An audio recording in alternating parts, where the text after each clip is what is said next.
It's something that I feel like I'm kind of missing out on. So getting an escort helps me to kind of explore things that I don't get too often. I've seen clients who have just never cuddled someone, have never lain in bed naked with someone, have never French kissed someone, have never had physical affection and tenderness.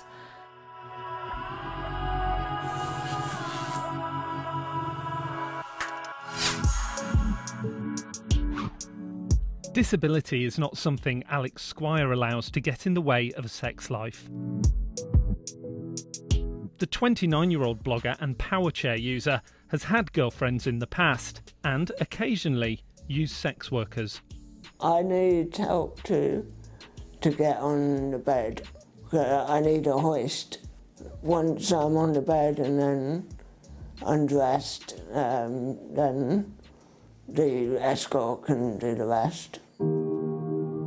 My name's Marianne. And what do you do for a living, Marianne? I'm a sex worker. Marianne, not her real name obviously, lives in Portsmouth. Anything from companionship to company time, nudity, full French kissing and full intercourse, penetration, protected with a condom. She specialises in disabled clients and she used to be a care worker. Profoundly disabled people, physically disabled, their bodies are very exposed to other people, but it's in a care role, isn't it?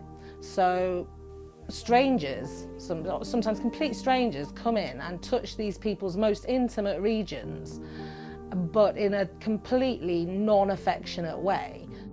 Marianne advertises on a variety of websites run by organisations who legally provide contact between disabled people and sex workers. Hi everyone, Emily here and welcome to the Love Lounge. I think my personal standpoint regarding disability and sex workers is that it should be a choice, but it shouldn't be the only choice that disabled people have. The problem that we have is disabled people are saying, I want to be sexual, and people are saying, all right, go and pay for it then. Well, that shouldn't be the only option. Emily works for a charity called Enhance the UK and hosts a podcast called The Love Lounge, which helps break the taboo. If I only had like £300, which is what it usually costs, then I wouldn't spend that on escorts. I only do it when I have more than enough. Those who get disability benefits can use them how they wish. It's absolutely their money, so they can choose to go to the cinema, say, or eat out, or pay for a sex worker. Yeah, in an ideal world, a long-term relationship would be better if I can find the right person, but so far that person has not materialised. So in the meantime, escorts are a solution, probably not long-term. Is there any legal issues for you to get round? There actually isn't, but a lot of care staff and social workers don't know that. If they support a client to book my services, they are not promoting prostitution. In fact, they have a legal obligation to support their client to access a full and healthy sex life, whatever that means to the client. And that's exactly what's in our Equality Act. It's illegal not to support disabled people to enjoy the same pleasures as others. Somebody could make an incredibly powerful argument that this is a basic human right.